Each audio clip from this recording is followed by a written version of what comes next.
Welcome back to my channel. अस्सलाम वालेकुम friends, कैसे हैं आप सब? उम्मीद करती हूँ सब ठीक ठाक होंगे। तो आज की वीडियो जो आपके साथ शेयर करने वाली हूँ विंटर स्पेशल फेस वॉश है, जिसको आपने घर में खुद तैयार करना है। नेचुरल तरीके का बना हुआ है और आपने अगर आपकी स्किन पर एक्नी है, ऑयल है या पिगमेंटेशन है या आपकी स्किन पर कोई भी दाग धब्बे हैं, डार्क स्पॉट्स हैं या बड़ी उम्र के असरात आ रहे हैं, तो सिंपल आपने इस फेस वॉश को तैयार करना है और इस्तेमाल करना है। इंशाल्लाह ताला एक हफ़्ते के अंदर आपको रिजल्ट्स मिल जाएंगे। सर्दियों में आप हफ्ते में 3 दिन लाजमी इस फेस वॉश को इस्तेमाल कर लें और रिज़ल्ट बहुत कमाल के होंगे।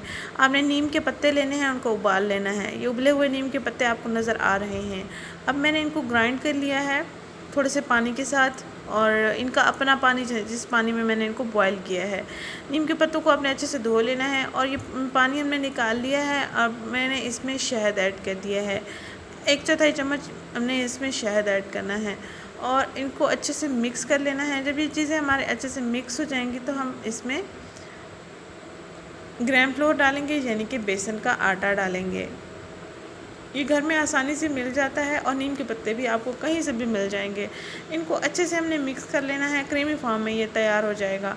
और उसके बाद हमने फेस को, नेक को अच्छे से साफ़ कर लेना है और उसके बाद हमने ये मिक्सचर स्किन पर अप्लाई करना है। 5 से 6 मिनट का आपने स्किन पर हल्का हल्का मसाज करना है और उसके बाद वॉश कर लेना है। पहले ही इस्तेमाल के बाद आप देखेंगे रिज़ल्ट आपके सामने होंगे और आपकी स्किन इतनी सॉफ्ट हो जाएगी, शाइनी नज़र आएगी। स्किन पर थोड़ा सा भी ऑयल नहीं बाकी रहेगा। अगर आप मुसलसल इसका इस्तेमाल करते रहेंगे तो आपकी स्किन ऑयली जो होगी वो ठीक होना शुरू हो जाएगी, ऑयल नहीं रहेगा, आपकी स्किन अच्छी हो जाएगी, स्मूथ हो जाएगी, दाग धब्बे भी साफ़ हो जाएंगे। सबसे अहम बात, एक्नी भी ख़त्म हो जाएगी, पिगमेंटेशन, डार्क स्पॉट्स भी ख़त्म हो जाएंगे।